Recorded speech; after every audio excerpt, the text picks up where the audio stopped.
Oke, dah kelihatan ya si ininya, si PPT-nya udah lah ya. Udah belum? Rizky udah kelihatan belum? Udah ya. Oke. Wait. Oke. Kita mulai aja ya guys ya, sambil nanti teman-teman lain yang mau join ya udah nyusul aja gitu ya. Yes, ini ada di Google Drive ya Rian, di Google Drive. Ambil aja tuh yang Google Drive file kakak yang materi hari ini ya. Tanggal 28 Juni 2023. Seperti itu. Oke. Ambil aja yang hari ini. Ini kenapa udah macam ini? Nah, oh ya, untuk hari ini teman-teman ya, seperti biasa, aku akan membahas soal kembali ya. Nah, untuk hari ini aku nggak menyelipkan kuis atau nggak menyelipkan materi ya untuk hari ini. Jadi memang kita itu akan fokus ngebahas soal aja ya. Nah, soal yang akan kubahas di sini adalah soal SIMAK UI 2013 sampai 2014. Jadi campuran nih teman-teman, ada beberapa soal yang aku ambil dari SIMAK UI 2013 sama SIMAK UI 2014 gitu. Yang pastinya aku mengambil ya yang akan kita bahas ini adalah materi yang relate lah dengan SIMAK UI ya, SIMAK UI tahun-tahun lalu, artinya dari frekuensi soal yang sering muncul dari tahun-tahun tuh soal-soal semacam ini gitu kan. Nah, jadi hari ini ada 10 soal yang akan kita bahas gitu. Oke. Nah, jadi udah lumayan banyak ya guys ya. Kita bahas soal dari mulai kelas pertama di inkubasi gitu. Jadi ya teman-teman ini semoga bisa membantu teman-teman. Anyway, sebelum kita mulai kelas teman-teman ya silahkan berdoa dulu agar kelas hari ini dan apa yang teman-teman terima itu biar berkah seperti itu. Oke, silahkan. Oh ya, sebelum itu guys, sebelum itu biar teman-teman nanti nggak shock misalnya nih tiba-tiba banget nih ya aku keluar dari Zoom gitu kan. Tolong tunggu sebentar ya guys ya. By the way di tempat aku cuacanya sedang tidak mendukung. Nah, kata orang-orang sih kalau mendekati lebaran Idul Adha memang seperti itu ya, sering bakal akan masuk ke musim penghujan. Kalian tahu nggak sih? Itu entah mitos, entah apa ya. Oke, katanya seperti itu. Oke, ya semoga kalian sehat selalu. Sini always panas, Riau always panas ya Rizky ya.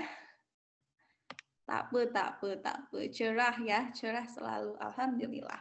Oke, ya, lanjut aja. Kita lanjut ya, teman-teman, untuk pembahasan hari ini. Soal yang pertama di sini ya ditanyakan mengenai bacaan di atas menyampaikan bahwa ya. Nah, teman-teman, kalau ada soal semacam ini ya, bacaan di atas menyampaikan bahwa, ih aku kurang suka warnanya sebentar. Aku warna hijau aja nih. Bacaan di atas menyampaikan bahwa, nah kalau ada soal semacam ini teman-teman ya nggak perlu pusing ya, ini sama aja kayak soal kita itu mencari informasi mana gitu kan yang sesuai dengan teks bacaan gitu. Ya udah tinggal teman-teman nanti analisis per opsi jawaban, kira-kira pernyataan yang mana nih yang paling sesuai dengan informasi yang ada di teks bacaan. So, silahkan teman-teman jawab terlebih dahulu ya. Kakak kasih waktu 1 menit sebelum kita bahas bareng-bareng. Silahkan. Silahkan. Oke, B. Oke, ini mayoritasnya B, Rizky B, Horangi B, Yas B, Rian B, Dus B. Oke, silahkan yang lain. Kalau mau kasih reason teman-teman silahkan ya, mau kasih alasan. Kak, aku B karena ini nih, boleh. Atau mau speak up, boleh ya. Tinggal unmute aja, silahkan. Oke.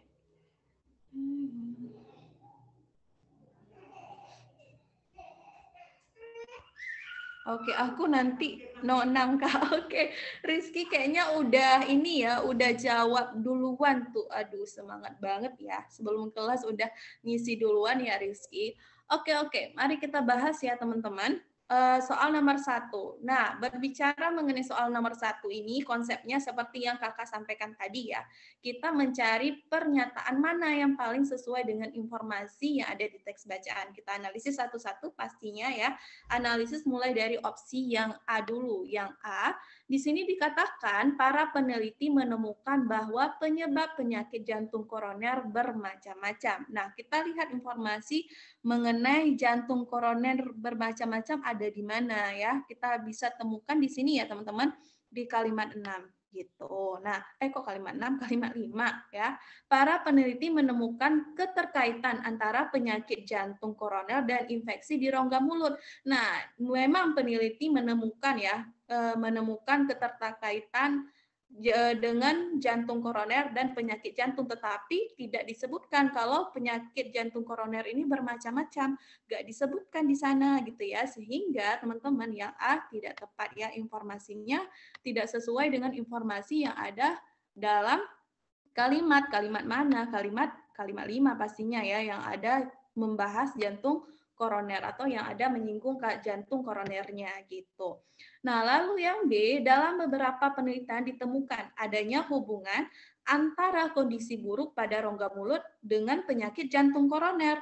Nah, ini kita lihat ya teman-teman, kalau jantung koroner tadi yang membahas jantung koroner itu di kalimat 5, apakah benar informasi ini disampaikan demikian di kalimat 5 gitu kan?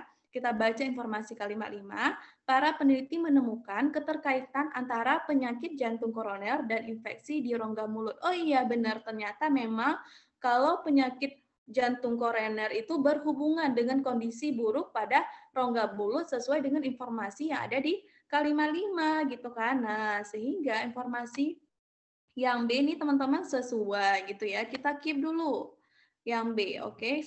Sejauh ini yang B tepat ya. Kita keep dulu yang C.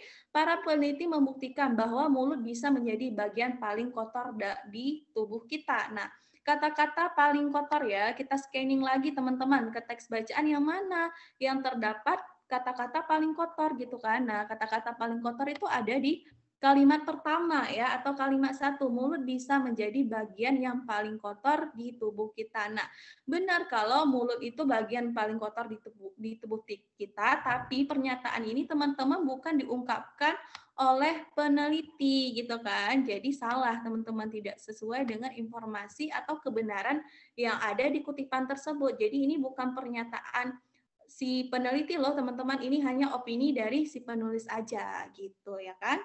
Nah, lalu yang D, dalam beberapa penelitian ditemukan ada hampir dari 700 jenis bakteri yang hidup di dalam rongga mulut. Di sini dibilang 700 jenis bakteri. Oke, ada di mana? Ada di kalimat kedua. Di kalimat kedua disampaikan bahwa hampir 700 jenis bakteri ada di dalam rongga mulut. Lagi-lagi ini bukan pernyataan atau hasil dari sebuah penelitian seperti yang disampaikan di kalimat D gitu ya. Ini hanya berupa opini dari penulis juga teman-teman, sehingga ya D juga kurang tepat gitu ya. Nah, lalu yang terakhir, yang E, dalam beberapa penelitian dijumpai bahwa infeksi pada rongga mulut menyebabkan stroke. Nah, di mana nih yang ada kata-kata stroke-nya? Kita scanning lagi gitu kan. Nah, di sini di kalimat 4 ya, ini nih ada kata-kata struknya. Nah, di kalimat 4 dibilang, buruknya kebersihan rongga mulut ditenggarai sebagai kofaktor diterangi sebagai faktor risiko terkait berbagai kejadian kardiovaskular seperti serangan jantung dan stroke. Nah, di sini juga tidak disampaikan teman-teman kalau pernyataan ini itu adalah pernyataan peneliti, tetapi hanya berupa kalimat opini dari si penulis doang gitu, sehingga ini juga nggak sesuai dengan informasi yang ada di kalimat, gara-gara ada si kata beberapa penelitian gitu ya, padahal itu tidak disampaikan kalau hal tersebut itu hasil dari suatu penelitian teman-teman. Nah, sehingga informasi di kalimat E juga kurang tepat. So, jawaban yang paling tepat betul jawabannya adalah yang B gitu. Oke? Seperti itu, gampang aja ya teman-teman. Silahkan kalau ada yang mau bertanya, silahkan. Kalau jelas boleh bilang jelas, clear Kak. Gampang lah nih ya. Aduh, gampang je. Oke. Cukup jelas ya kalau misalnya teman-teman ketemu soal ini di iDrop ya, dan jawabannya bukan B, berarti kurang tepat pembahasannya. Kadang-kala memang ya bahasa Indonesia kayak gitu memang. Kalau nggak teliti, kita itu bisa salah. Dan kalau apalagi kalau salah pemahaman dari si soal atau informasi yang ada di soal gitu. Oke, kalau begitu, kalau udah clear kita lanjut ya. Nah, kita lanjut ke soal yang kedua. Soal yang kedua di sini teman-teman ditanyakan kalimat bla bla bla dapat ditambahkan dalam paragraf di atas pada posisi oke. Ini masih berkaitan dengan paragraf ini ya, teman-teman, paragraf soal nomor 1. Nah, kira-kira teman-teman, kalau pernyataan ini kita tambahkan ke paragraf yang ada di pertanyaan nomor 1 ini, kira-kira cocoknya di mana nih teman-teman? Silahkan dijawab. Apakah setelah kalimat 1, setelah kalimat 2, setelah kalimat 3, setelah kalimat 4, atau setelah kalimat 5. Nah, kalau ada soal seperti ini ya, teman-teman seperti biasa ya, selalu kakak bilang, ini kan sama dengan mengisi bagian rumpang, gitu kan. Nah, hal yang harus kita perhatikan adalah keparalelan informasi. Artinya apa? Informasi di kalimat sebelum dan kalimat setelahnya itu harus nyambung gitu. Jadi nggak boleh ya informasi yang nggak nyambung atau nggak paralel, tiba-tiba ucup-ucup ngebahas hal ini, padahal di kalimat sebelum atau kalimat setelahnya itu nggak membahas hal tersebut gitu. Itu nggak boleh terjadi. Oke? Oke, ada yang jawab C, ada yang jawab D. Aku juga sih, tapi kurang yakin. Oke, C. C bukan sih, Kak. Oke, nanti kita bahas. Oke, yang lain silahkan. Kalau yang C boleh dong, ada yang mau kasih pendapat. Kira-kira kenapa nih yang C? Mana yang lain? Masih diam-diam aja. Oke, C. Oke, kalau mau masih malu-malu boleh kirim ke aku doang, nggak apa-apa. Karena kalimat 3 bahas tentang jantung juga, Kak. Oke, kata horangi gitu. Oke, nanti kita lihat ya. Oke, kita tunggu beberapa detik lagi saja. Nah. Oke. Oke. Oke deh, ya udah kita bahas ya. Nah, teman-teman, kita baca dulu nih informasi yang ada ya, informasi yang ada di kalimat 2. Nah, informasi di sini kan dibilang ya di kalimat 2, banyak penderita serangan jantung tidak memiliki faktor resiko tradisional seperti hipertensi, diabetes, kolesterol tinggi, merokok, obesitas dan faktor keturunan. Nah, berarti teman-teman di kalimat 2 ini kita tahu kalau ini membahas mengenai si serangan jantung ya, penderita serangan jantung. Berarti teman-teman kita tinggal lihat ya kalimat ya yang mana membahas terkait dengan serangan jantung ya agar posisinya tepat dan paralel gitu. Nah, yang A dulu kalimat 1 ya. Kalau di kalimat 1 teman-teman dibilang setelah kalimat 1, kita baca informasi kalimat 1 dulu ya, kalimat sebelumnya. Mulut bisa menjadi bagian yang paling kotor di tubuh kita. Lalu kita lihat juga kalimat setelahnya kan. Nah, posisinya kan di sini nih. Kalau setelah kalimat 1 berarti posisinya di sini ya. Nah, kita baca kalimat setelahnya, hampir 700 jenis bakteri ada di dalam rongga mulut. Artinya apa? Di kedua kalimat ini teman-teman, kalimat sebelum yakni kalimat 1 dan kalimat sesudah yakni kalimat 2 itu sama-sama nggak membahas terkait serangan jantung nih teman-teman. Nah, sehingga kalau kita letakkan informasi ini di tengah-tengah atau di antara kalimat 1 dan 2 itu nggak akan cocok, nggak akan tepat gitu ya. Sehingga teman-teman, kalau yang A itu salah gitu ya, jelas salah karena informasinya nanti jadi nggak akan paralel gitu. Oke?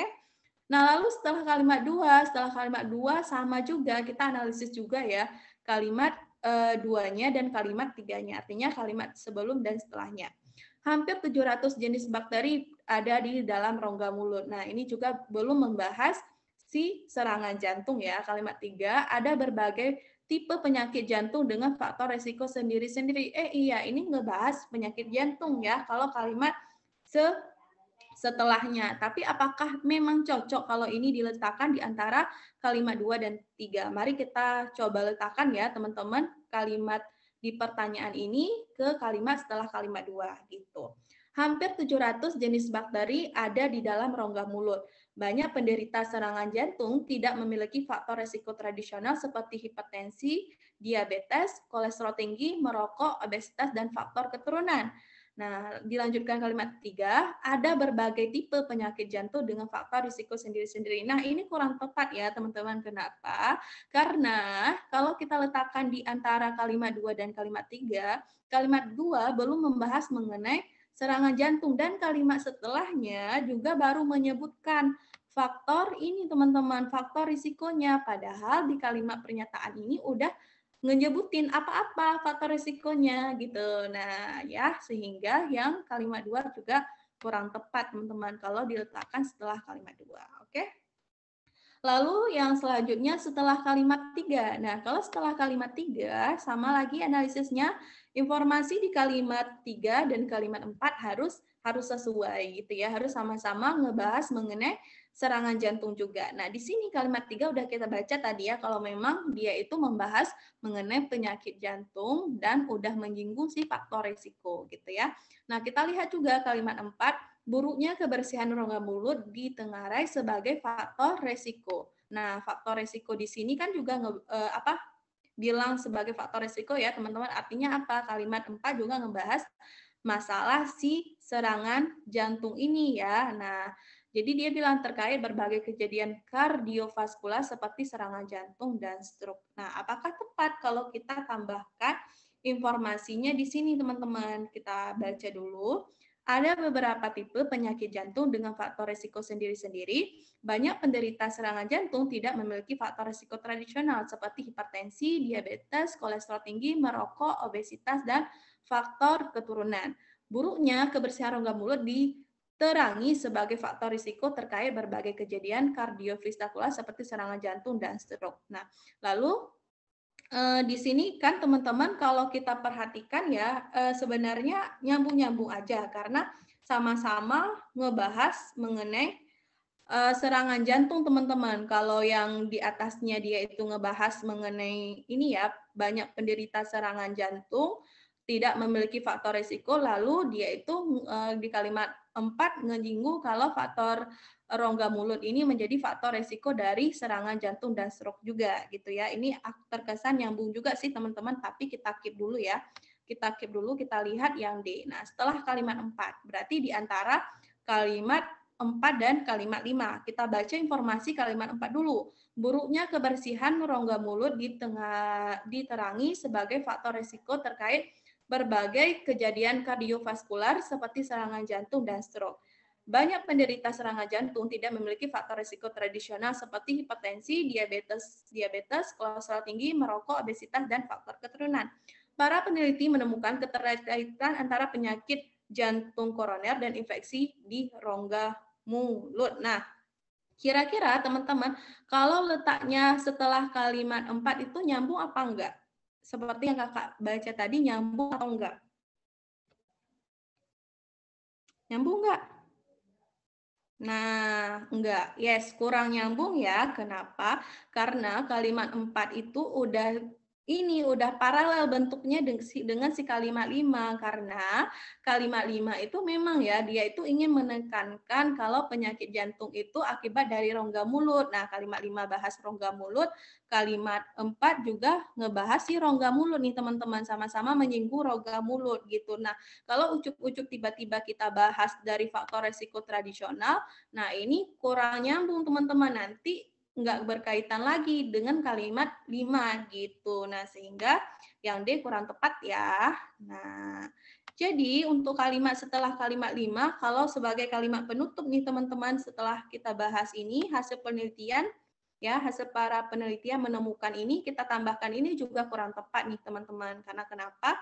Karena ya ini itu bagian ini itu sebenarnya udah dibahas dan disinggung nih di sini. Nah, seharusnya ini kan penjelasan lebih lanjut dari kalimat ketiga gitu kan teman-teman. Nah, sehingga kalau kita jadikan ini sebagai kalimat penutup itu akan kurang tepat gitu. Jadinya nanti kalimatnya menggantung. Kalau kita baca jadinya kayak gini. Para peneliti menemukan keterkaitan antara penyakit jantung koroner dan infeksi rongga mulut. Banyak penderita serangan jantung tidak memiliki faktor risiko tradisional seperti hipertensi, diabetes, kolesterol tinggi, merokok, obesitas, dan faktor keturunan. Nah, ini kurang tepat ya teman-teman. Jadi seolah-olah kalimat ini itu mengulang informasi ya atau melanjutkan informasi dari kalimat tiga gitu. Nah, sehingga ini kurang tepat kalau kita jadikan kalimat penutup dari kutipan tersebut. Oleh karena itu, jawaban paling tepat ya teman-teman yang C. Begitu. Ada pertanyaan silahkan. Jelas? Kalau masih bingung jangan malu-malu guys. Yang penting kuncinya di sini itu teman-teman jangan misinformasi aja gitu ya. Jadi pahami dengan baik setiap informasinya agar nggak salah-salah dalam menempatkan informasi yang ada di si soal gitu. Jelas ya? Aman lah, gampang lah ini ya. Oke. Oke, kalau sudah aman. Oke, telur rebus. Ada yang mau ditanyakan telur rebus? Ini teman-teman nama-nama Zoom-nya lucu-lucu deh.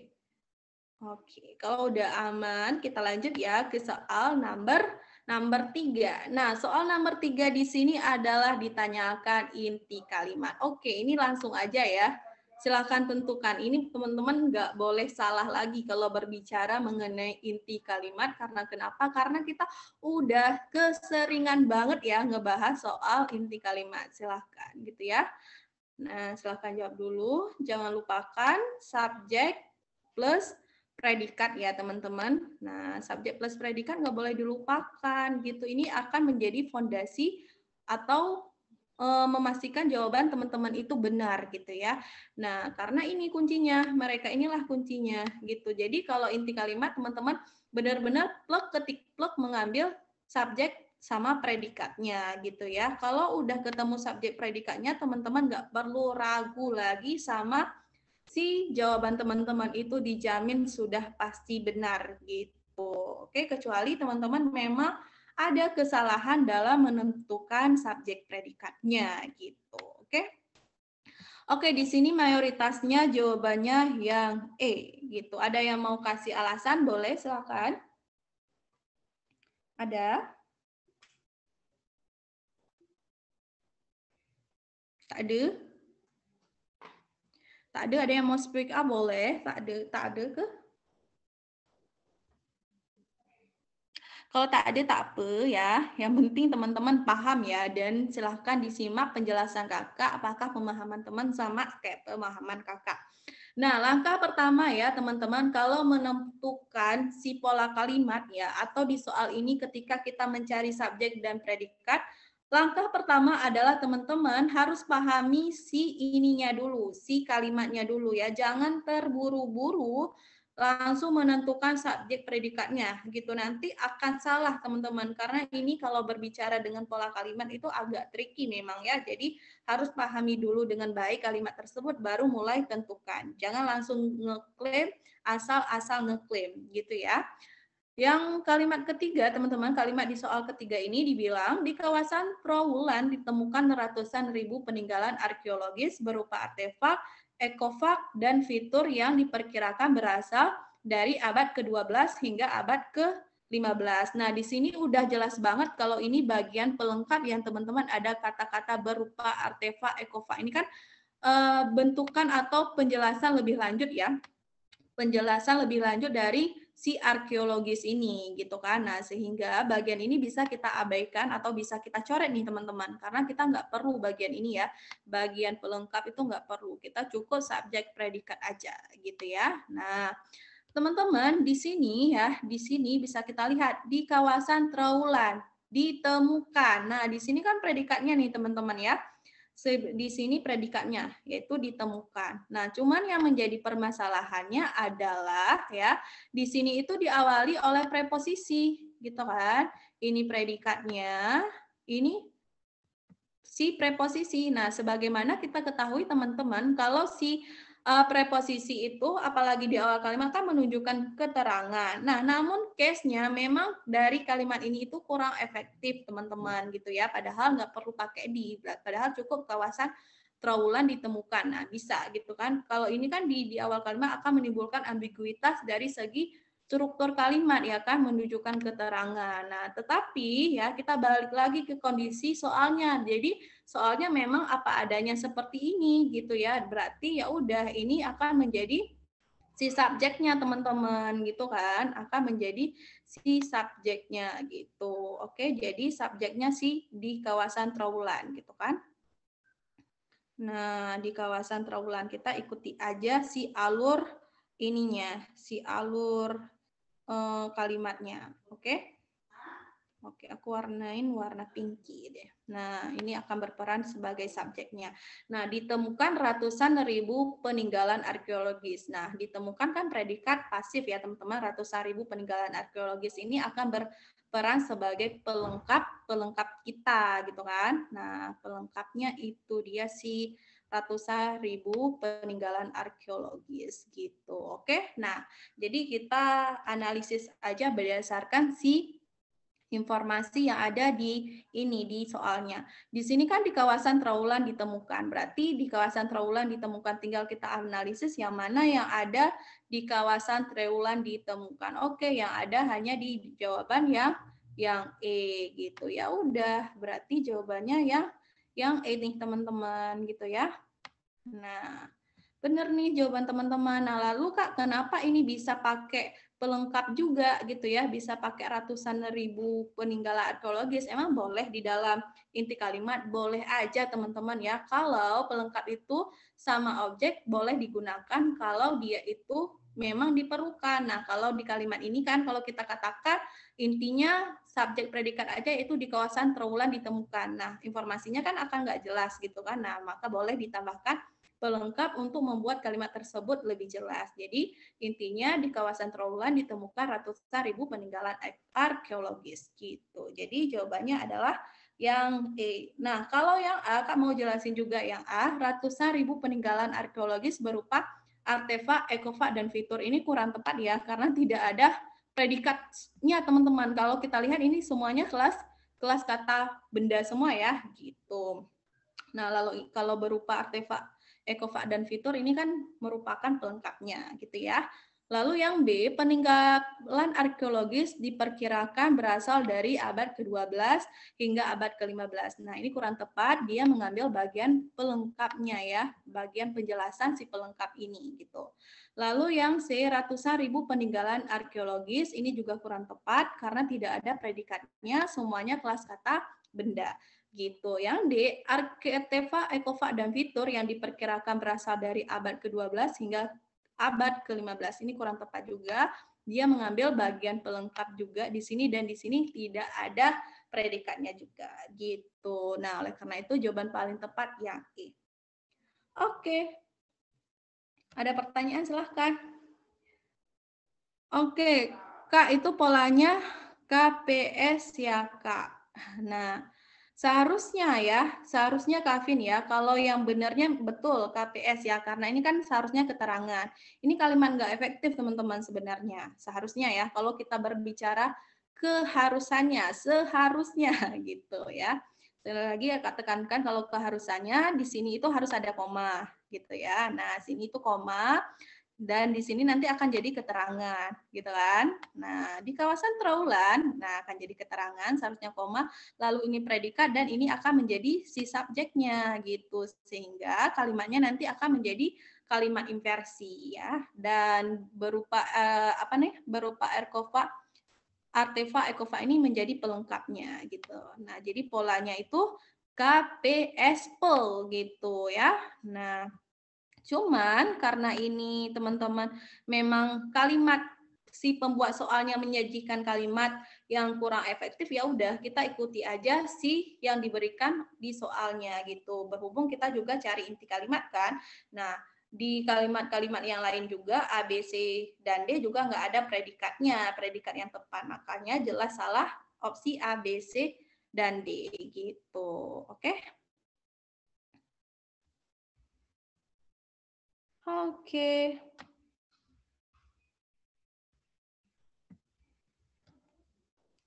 Oke, ada yang ingin ditanyakan? Silakan.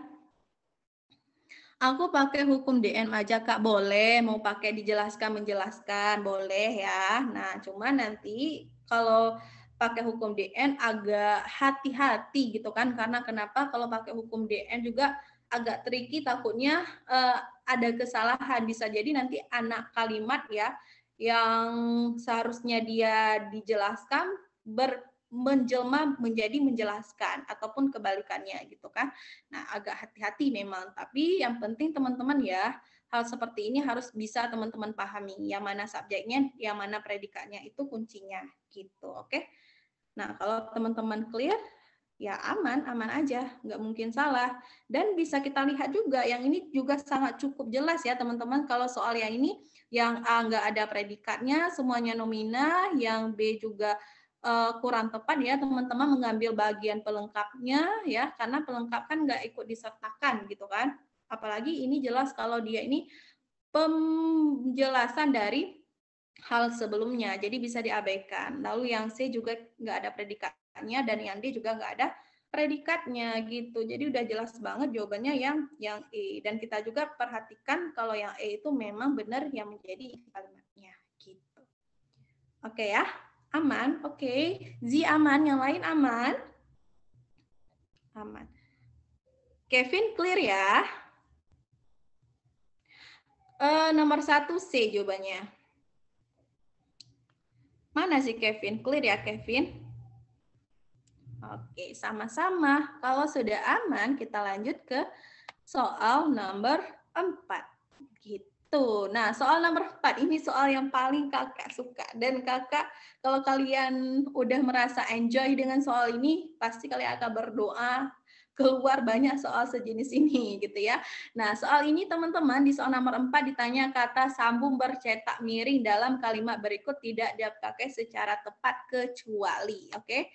Ini kalian sering sekali keliru nih sama kata-kata si kecuali ya. Jangan sampai ini ya teman-teman salah karena kurang teliti, itu sayang banget ya. Nah, kecuali bercetak miring. Silahkan teman-teman dijawab terlebih dahulu. Ini gampang banget sih. Oke, B ya. Oke, mayoritasnya B. Yukah B? Oh, ada beberapa ternyata yang kena jawab C. Oke, tak ada masalah. Ya, nanti kita kena bahas. Oke. B, Kak. Oke, Kevin ganti jadi B. Tak apa, masih ada waktu. Oke. Tetapi harusnya akan tetapi kita bahas nanti. Ya. Oke. Oke, kalau nggak ada lagi kita bahas deh. Nah, sebenarnya teman-teman ya ditanyakan di soal ini kata sambung. Kata sambung berarti kita berbicara mengenai si konjungsi, ya kan? Nah, di sini udah jelas banget kata sambung mencetak miring dalam kalimat-kalimat berikut tidak dipakai secara tepat. Ya udah teman-teman, kita fokus ke kata sambung aja nih, yang udah dicetak miring lagi. Jadi kita nggak pusing-pusing lagi ngelihatnya ya kan? Nah, ini sama ini. Nah, teman-teman, kalau dari soal ini kita itu tidak butuh banget membaca si kalimat-kalimat per pertanyaan. Jadi kita langsung aja fokus sama si konjungsi yang ada gitu kan.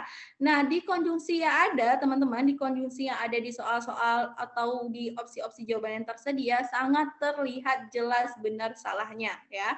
Yang pertama, teman-teman, yang A, meskipun ini adalah konjungsi si apa? Ada yang tahu konjungsi apa? Konjungsi intra kalimat, teman-teman ya. Konjungsi intra kalimat. Jadi tidak tepat kalau kita letakkan di tengah atau di awal kalimat seperti ini ya. Lihat, ini kan teman-teman ini ya. Nah, ini kan tanda titik, berarti di awal kalimat. Jadi nggak tepat dong kalau kita letakkan di awal kalimat, karena dia konjungsi intra kalimat. Jadi nggak sesuai kalau kita letakkan meskipun.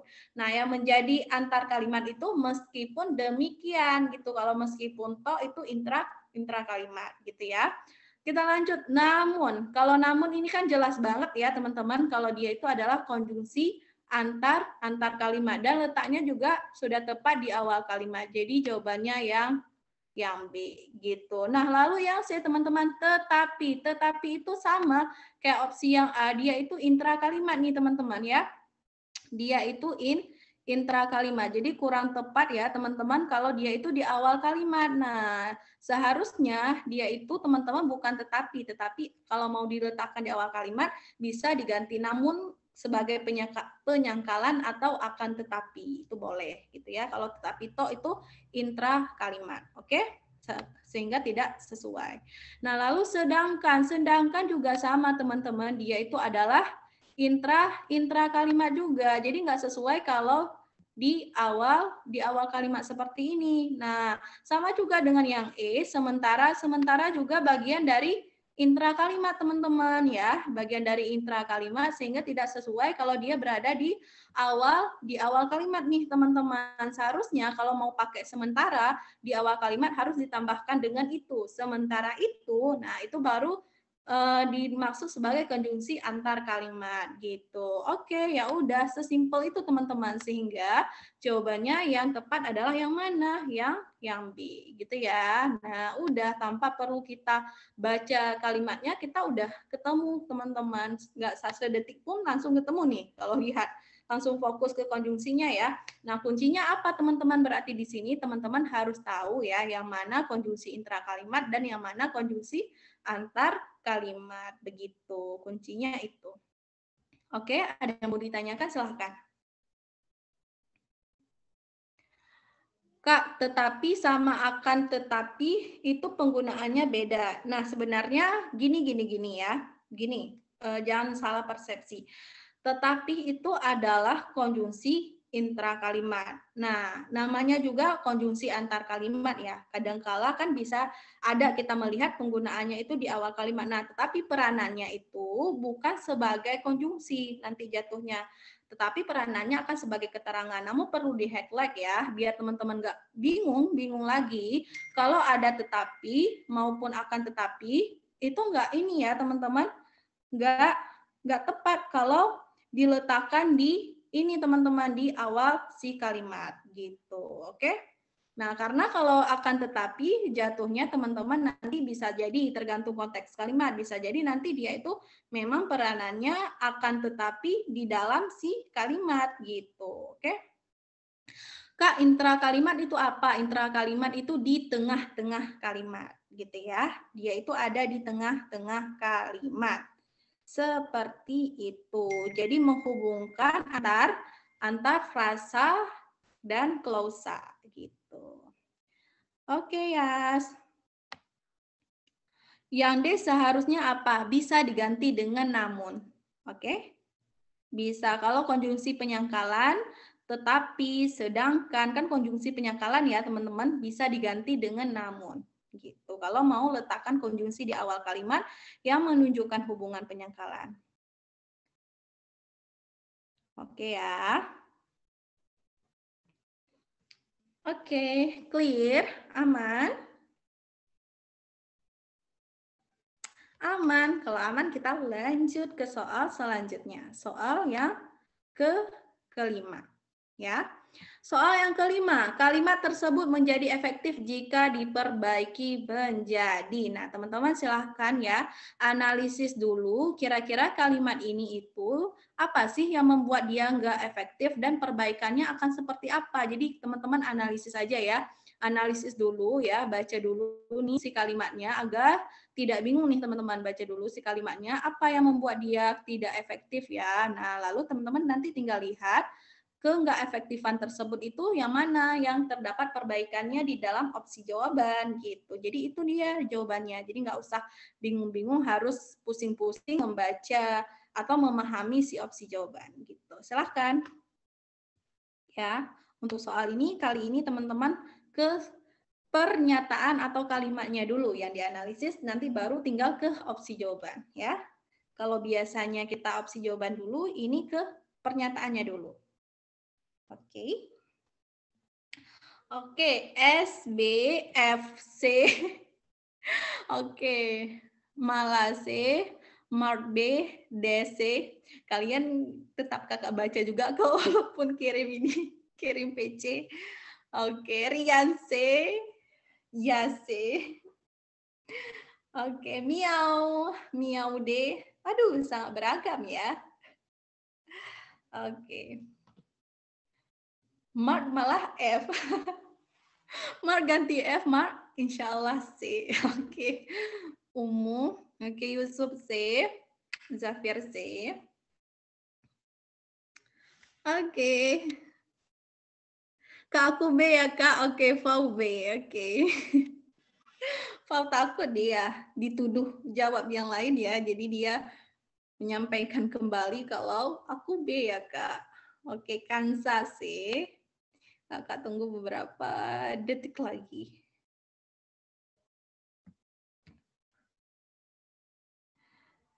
Itu kalimat nggak ada subjek bukan Kak Fi. Kita bahas nanti. Oke. Aku kok D ya? Nggak tahu Rizky, kok bisa D? Oke. Mirismi nanti kita bahas ya. Ini nggak ada subjek nggak sih Kak? Gitu ya. Oke. Oke deh, mari kita bahas bersama ya guys ya. Nah, teman-teman, kalimat di sini dikasih suatu kalimat dan ditanyakan keefektifannya gitu ya. Nah, sebelum menjawab soal ini, teman-teman kita harus menganalisis dulu ya si kalimatnya. Nah, dalam memperbaiki suatu kalimat, teman-teman, kita boleh aja memperbaiki suatu kalimat ya agar dia jauh lebih efektif. Asalkan itu kita tidak merubah si kalimat tersebut teman-teman. Asal kita selama nggak merubah kalimat tersebut itu tidak masalah gitu ya. Nah jadi harus diperhatikan. Jadi nanti jangan kita seenaknya mengefektifkan kalimat ini tetapi maksud dari kalimat tersebut akan menjadi hilang gitu. Nah di sini teman-teman kita bisa lihat ya, untuk mengelola air perlu teknologi ramah lingkungan yang penerapannya akan meresapkan air sebanyak-banyaknya ke dalam tanah. Nah, kita bisa lihat ya teman-teman, kalau awal si kalimat lima ini kan si preposisi ya atau kata depan. Kita ketahui kalau suatu kalimat diawali oleh preposisi berarti awal kalimat tersebut keterangan dan kita harus memberi tanda koma agar tidak merusak unsur kalimat. Jadi bagian yang salah atau kurang efektif dari kalimat ini hal tersebut ya teman-teman, tidak memberikan tanda koma. Nah, karena ini adalah di awal kalimat preposisinya, sehingga teman-teman opsi yang menggunakan preposisi di awal kalimat lalu tidak dibubuhi tanda koma, kita bisa backlist ya. Nah, sehingga yang A, yang C backlist. Oke, ya kan? Nah, lalu teman-teman di sini ya, untuk mengolah air seharusnya ada koma di sini. Nah, perlu teknologi ramah lingkungan yang penerapannya akan meresap air sebanyak-banyaknya ke dalam tanah. Oke, teman-teman, setelah kita berikan koma di sini, kan di sini ada kata kerja gitu ya, perlu gitu ya. Perlu sih berperan sebagai kata kerja. Cuman kurangnya teman-teman kalau ini perlu informasinya itu akan gantung gitu kan. Nggak ada subjeknya di dalam si kalimat ini. Berarti sebelumnya ini harus kita tambahkan subjek. Dan ini ya teman-teman, kalau kita katakan bagian dari kalimat inversi juga kurang tepat, informasinya juga akan kurang oke gitu ya. Kalau langsung perlu teknologi ramah lingkungan yang penerapannya akan meresap air sebanyak-banyaknya ke dalam tanah. Nah, sehingga ini agak kurang juga sih sebenarnya. Oleh karena itu, agar tidak menimbulkan ambiguitas, kita perlu tambahkan si subjek di sini, gitu kan. Nah, tinggal kita lihat yang mana yang ada subjeknya ya. Setelah koma ada subjeknya. Ini dia ada di opsi jawaban yang C. Lalu kita perhatikan yang C udah ada nih, udah ketemu nih si subjeknya, betul ya, sesuai yang kita butuhkan. Nah, kita perhatikan kalimat setelahnya apakah udah oke. Perlu teknologi ramah lingkungan yang penerapannya akan meresapkan air sebanyak-banyaknya ke dalam tanah. Oke, tidak masalah ya. Kita lihat juga opsi yang C. Kita perlu teknologi ramah lingkungan yang penerapannya akan meresapkan air sebanyak-banyaknya ke dalam tanah. Nah, juga sesuai ya dengan informasi yang ada di kutipan, tidak ada kesalahan juga gitu kan. Nggak ada yang informasi yang miss atau ketinggal atau yang salah berdasarkan kutipan yang ada. Oleh karena itu teman-teman jawabannya yang C. Gitu. Oke. Nah, tapi kita perlu perhatikan juga opsi yang D ada sama yang E gitu kan. Apakah benar juga? Atau salah, kan bisa jadi ya kalau di SIMA UI itu ada beberapa jawaban seperti yang pernah kita bahas gitu. Nah, yang D, pengolahan air memerlukan teknologi ramah lingkungan yang dalam penerapannya akan meresapkan air sebanyak-banyaknya ke dalam tanah.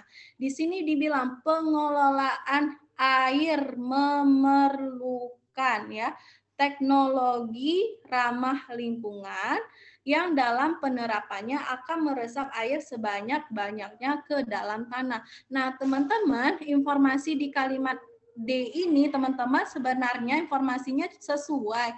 Cuman kalau dari segi struktur kalimat di pertanyaan, teman-teman itu dia udah merubah banget gitu kan. Dia merubah banget. Artinya apa? Dia membuat kalimat seperti versinya sendiri gitu kan. Nah, sehingga ini agak kurang tepat teman-teman. Alangkah baiknya kita nggak merubah total dari si kalimat tersebut gitu ya, agar terkesan kalimat tersebut itu tetap sesuai dengan kalimat aslinya, tetapi hanya diperbaiki hal-hal kecil yang perlu diperbaiki gitu, sehingga yang D kurang tepat gitu ya. Nah, lalu teman-teman yang E diperlukan teknologi ramah lingkungan yang penerapannya meresapkan air sebanyak-banyaknya ke dalam tanah untuk mengelola air. Nah, ini teman-teman di awal kalimat didahului oleh kata kerja ya kan. Nah, kalau suatu kalimat didahului oleh kata kerja ini juga kurang tepat ya teman-teman.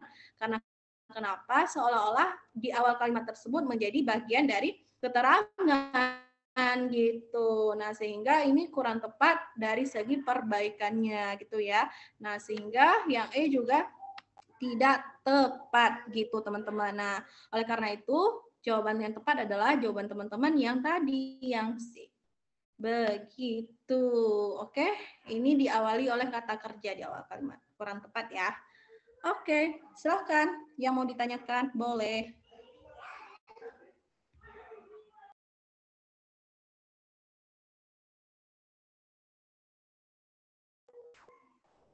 Oke, berarti kalimatnya boleh diubah, nggak boleh diubah sembarangan Kak. Yes, benar banget sih, nggak boleh kita ubah sembarangan. Makanya sekali lagi Kakak ingatkan, kalau ada soal kayak gini dikasih kalimat, teman-teman analisis dulu kalimat di soalnya, kita analisis kesalahannya dan perbaiki kesalahan-kesalahan dimaksud. Jadi bukan merubah total si kalimat tersebut. Oke? Gitu. Kavi, aku belum paham yang tadi maksudnya mengubah maksud gimana ya Kak? Bukan mengubah maksud ya, maksudnya sama seperti yang Kakak sampaikan, tetapi dia ini merubah total si bentuk atau struktur kalimat gitu ya kan. Nah, padahal kalimat ini kan ada keterangannya, terus hanya kurang koma, terus perlu ditambahkan subjek. Ini dia benar-benar mengubah kalimat tersebut versi bahasanya sendiri gitu. Nah, padahal nggak boleh gitu kan.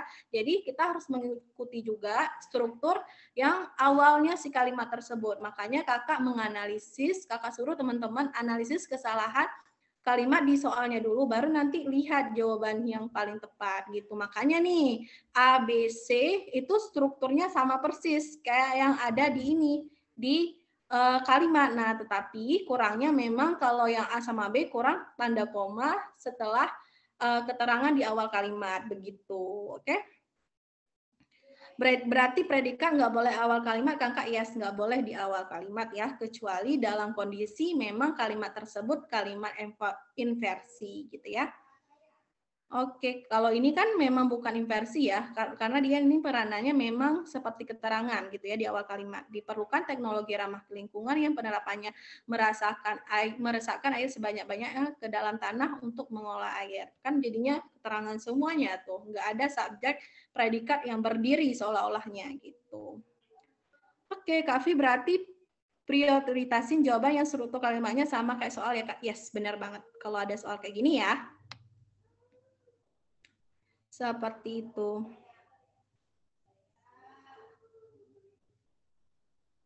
Oke, jelas. Ada lagi yang ingin ditanyakan? Aman ya, jadi kakak ulangin sekali lagi, kalau ada kalimat efektif, usahakan pertahankan dulu kalimat aslinya dan analisis apa kesalahan-kesalahannya. Jadi jangan langsung pilih teman-teman jawaban yang kira-kira masuk dan nggak ada kesalahan langsung dipilih, jangan gitu ya, karena memang tujuan dari soal ini itu seperti itu teman-teman. Apakah teman-teman jeli akan kesalahan-kesalahan yang diberikan di soal atau di kalimat tersebut dan perbaikannya udah betul belum nih si teman-teman gitu. Oke. Oke, kalau udah aman kita lanjut. Nah, kita lanjut ke soal nomor 6. Soal nomor 6, kalimat yang memenuhi kaidah penulisan kata baku ya. Berarti berbicara mengenai kata baku berarti terdapat kesalahan-kesalahan di dalamnya. Namun kakak perlu note ya teman-teman, berbicara mengenai kata baku sebenarnya kita itu enggak sebatas memperhatikan kata-katanya doang, tetapi dari segi-segi tanda baca juga harus kita perhatikan gitu kan. Karena ada juga soal berkaitan dengan kata baku yang kita lihat ternyata dari segi kata-katanya sebenarnya nggak ada yang salah, sebenarnya yang salahnya itu di bagian penggunaan tanda bacanya gitu misalnya. Jadi kita itu langkah pertama memang kita perhatikan kata-katanya dulu, tetapi sambil memperhatikan tanda baca juga ya harus diperhatikan, dan hal-hal lain juga harus diperhatikan sebagaimana seperti kalimat efektif gitu ya. Oke, silakan teman-teman dijawab dulu. Kakak kasih waktu 1 menit kira-kira kalimat yang mana nih yang tidak mengandung kesalahan atau memenuhi kaidah kata baku. Ini soalnya kesukaannya Rizky nih. Dia paling suka katanya soal-soal mengenai kata baku kayak gini. Oke, kalau kalian suka soal yang cemana, Kak? Kemanakah? Kalau kakak sukanya soal-soal kayak tadi tuh, kayak konjungsi, karena biar males banget baca gitu loh guys. Kalau bahasa itu kayak mager banget membaca kan. Oke. Oke, Rizky mau kasih reason nih guys. Kok aku rasa salah semua ya? Malah salah semua gitu ya. Oke. Oke, kita tunggu beberapa menit lagi ya Rizky. Nanti silahkan Rizky kasih reason. Silahkan open mic aja. Kak, aku B ya, Kak. Oke, Des ganti yang B. Z, aku malah D, Kak. Oke.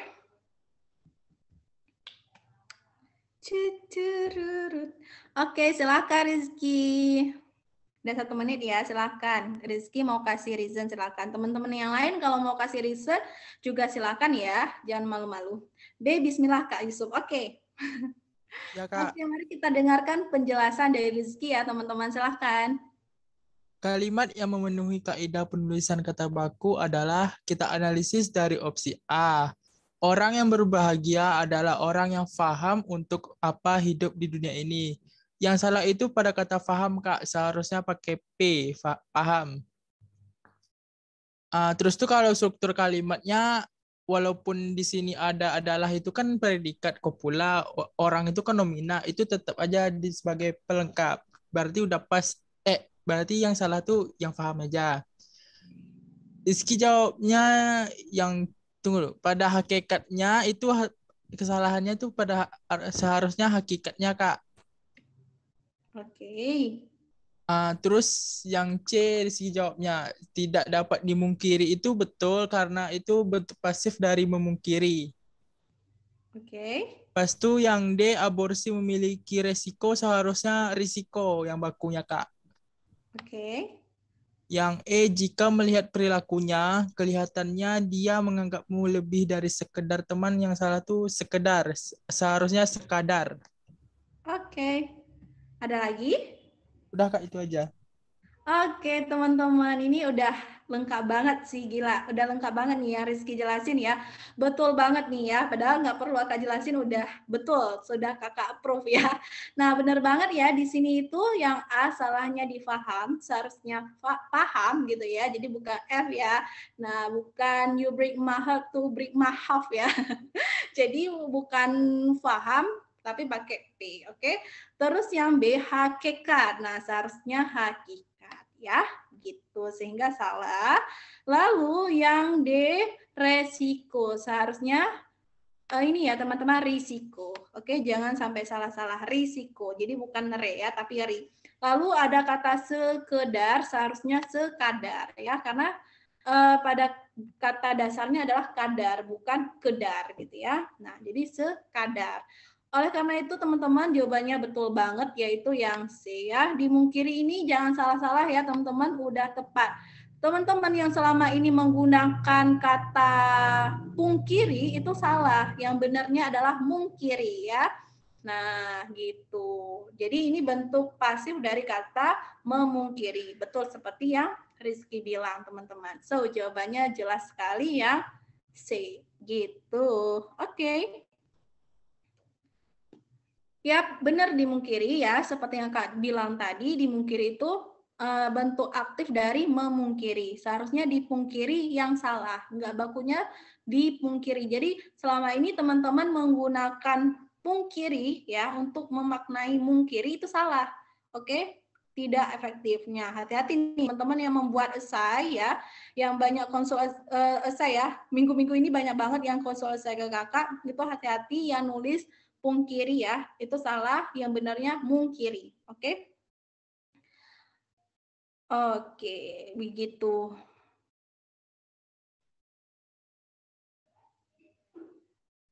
Oke, C itu tanda komanya betul, Kak. C itu tanda komanya betul. Yang mana tuh yang C? Oke, betul Kak, teman-teman. Jadi dia ini 73,252 triliun gitu ya.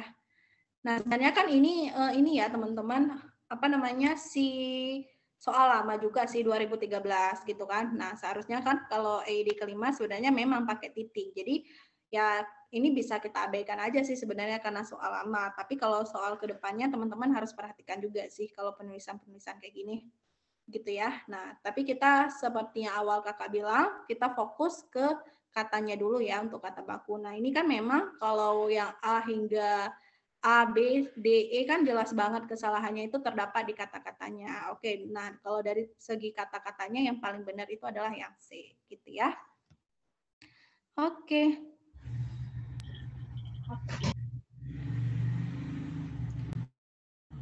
Oke, yes, bentuk pasif ya. Bentuk pasif dari memungkiri C. Oke. Kata dasarnya apa itu Kak? Mungkiri memang. Oke. Kalau mau konsul ke Kakak bisa kontak ke mana ya? Bisa langsung PC WA aku ya, teman-teman. Boleh kok aku bantu ya kalau segi esai.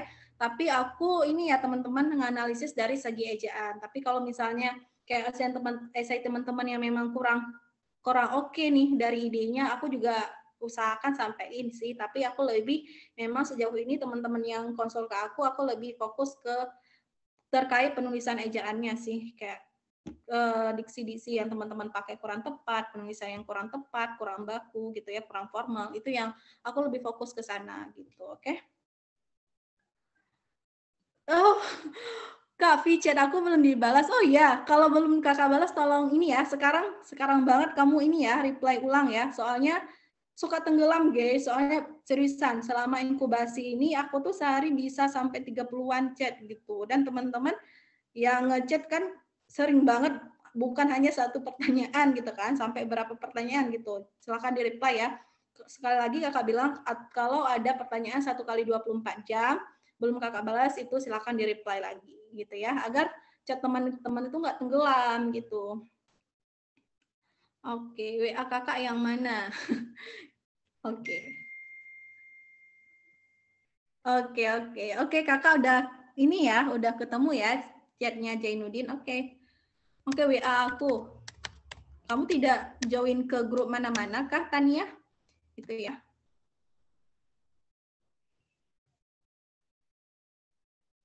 Amin, rezeki. Yes, aku bener-bener butuh kayaknya nih.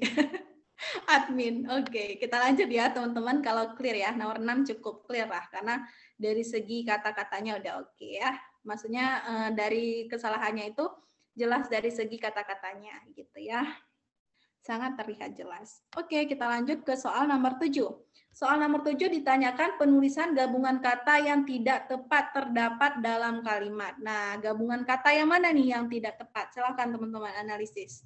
Ya, ini berbicara mengenai ejaan kembali. Jadi teman-teman memang harus memperkaya kosakata. Jadi nggak bahasa Inggris doang ya, teman-teman harus kaya kosakata, bahasa Indonesia juga kita harus kaya kosakata gitu.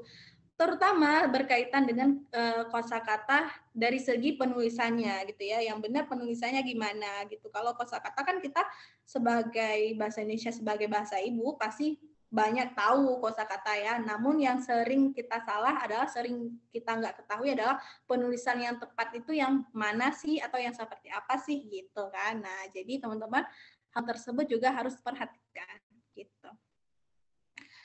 Oke. Silahkan.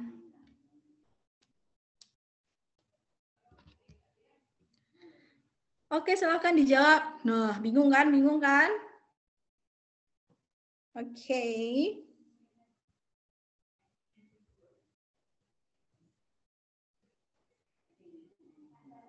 Bingung. Oke, B, B, Kak.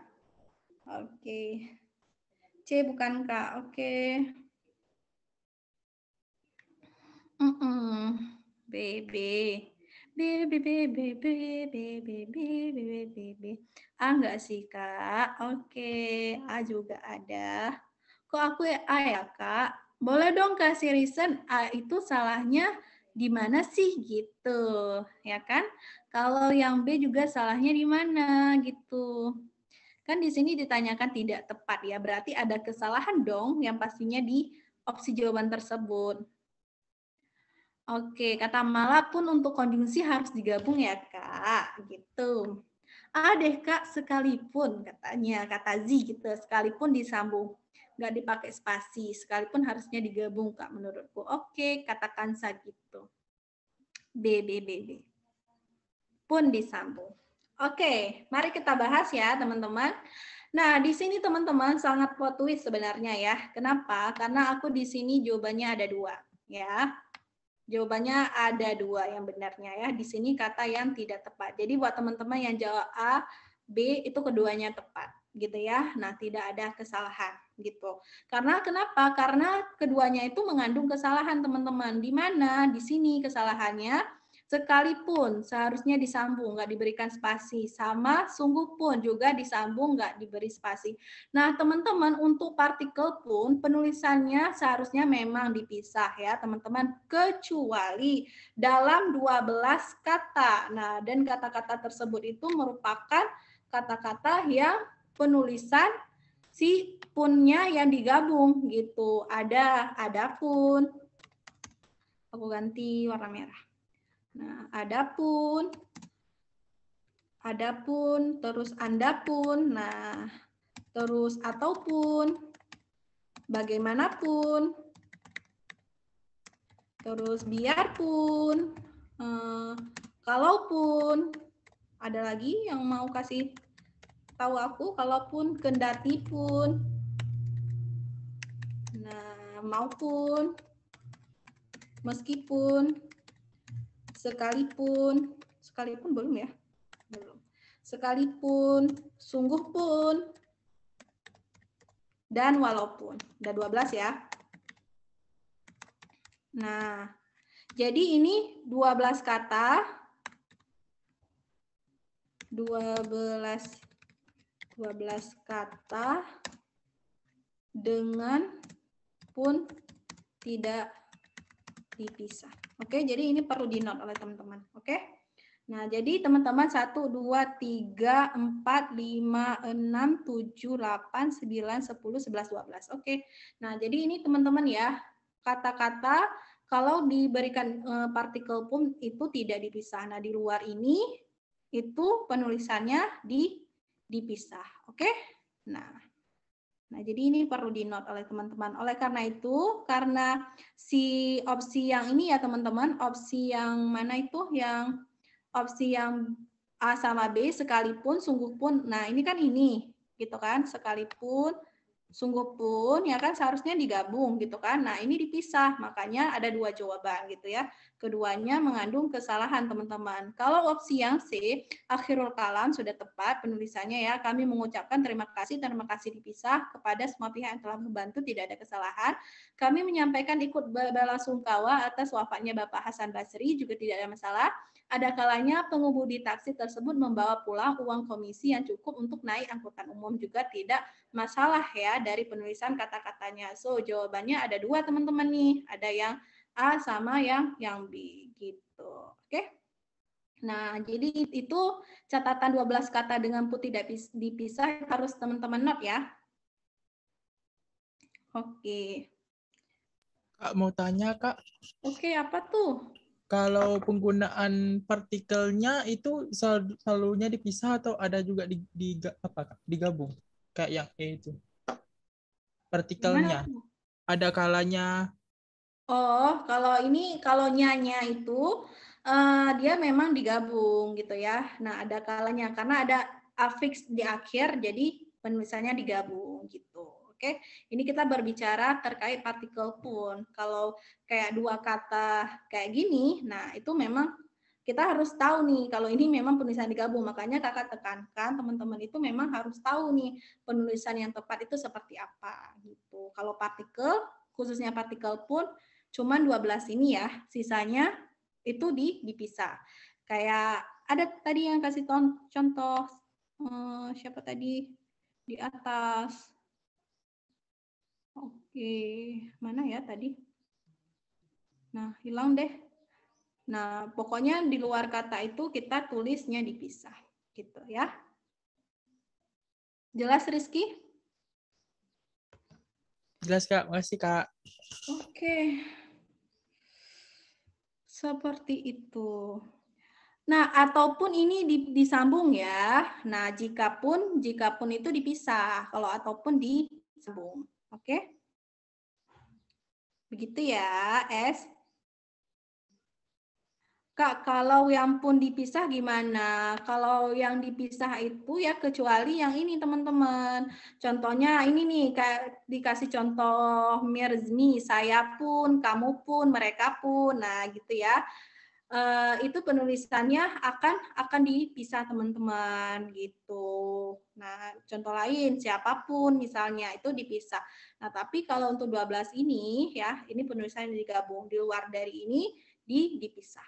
Oke, jadi teman-teman cukup ingat yang 12 kata ini yang digabung gitu. Ini udah sepakat ya memang. Ini udah sepakat. Ini tidak aku doang yang ngomong seperti ini, tapi Kak Fauzan juga, Kak Ivan juga ya ngomong hal yang sama kalau penulisan pun yang nggak dipisah itu yang ini. Oke?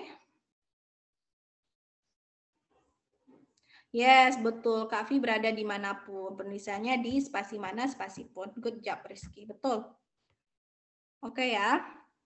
Kak, ada tips ngafalinnya. Nah, ini sebenarnya nggak perlu dihafalin sih, teman-teman, karena gampang banget nih. Adapun, andapun, ataupun, bagaimanapun, biarpun, kalaupun, kendati pun, maupun, meskipun, sekalipun, sungguh pun, walaupun, ini kan kayak hal yang kata-kata yang sehari-hari kita temui gitu loh. Nah, kayak gampang-gampang aja diingat gitu ya. Jangan dihafal. Kalau dihafal nanti lupa gitu ya.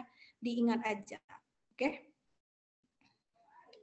Nah, gitu. Seperti itu.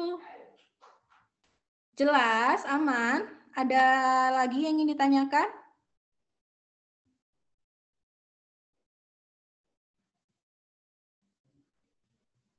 Aman, Kak. Aman lah ya. Gampang gitu. Oke. Kita lanjut ke soal nomor 8. Nah, nomor 8. Kata tradisional dalam kalimat di atas bersinonim dengan kata, gitu ya. Bersinonim artinya memiliki makna yang sama, teman-teman ya, sinonim. Nah, kalau di sini kan teman-teman dijelas ya, bukan ditanyakan makna ya, tetapi sinonimnya gitu. Yaitu kalau sinonim kan persamaannya. Jadi kita itu sebenarnya nggak perlu memperhatikan konteks ya. Di sini nggak perlu memperhatikan konteks karena jelas ditanyakan sinonim. Kalau makna baru nanti kita memperhatikan konteksnya. Nah, tapi ya teman-teman kalau misalnya nggak tahu nih sinonim dari si kata tradisional apa, boleh teman-teman kira-kira aja pada konteks kalimat. Makanya dikasih konteks kalimat. Ini sebenarnya mempermudah teman-teman kalau nggak tahu arti dari tradisional itu sebenarnya apa sih gitu ya. Nah, jadi si konteks kalimat dapat membantu teman-teman untuk memaknai si kata tradisional tersebut. Jadi akan muncul sinonim-sinonimnya kira-kira apa seperti itu. Oke, Fai, jawabannya C lampau. Oke. Ada yang lain? Ada yang lain? Ada. B. Teman-teman misalnya kira-kira kayak, Kak aku nggak ketemu jawabannya, boleh ya langsung diketik aja, aku nggak ketemu jawabannya, jangan diam-diam aja gitu ya. B, Kak. Oke, C. Ada B, ada C. B untuk benar, kata Jainuddin gitu. B. Markus BUC untuk cinta Ria. Salam cinta gitu ya. B karena sesuai teks mungkin Kak. Oke, lagi-lagi ya hati-hati. Ini enggak berdasarkan teks tapi bersinonim, berarti persamaan. Sama dengan kata apa gitu ya. Nah, kalau sinonim itu kan banyak banget ya, teman-teman. Persamaannya gitu. Oh, berarti C, des ganti jadinya. B. Oke. Oke, ada lagi?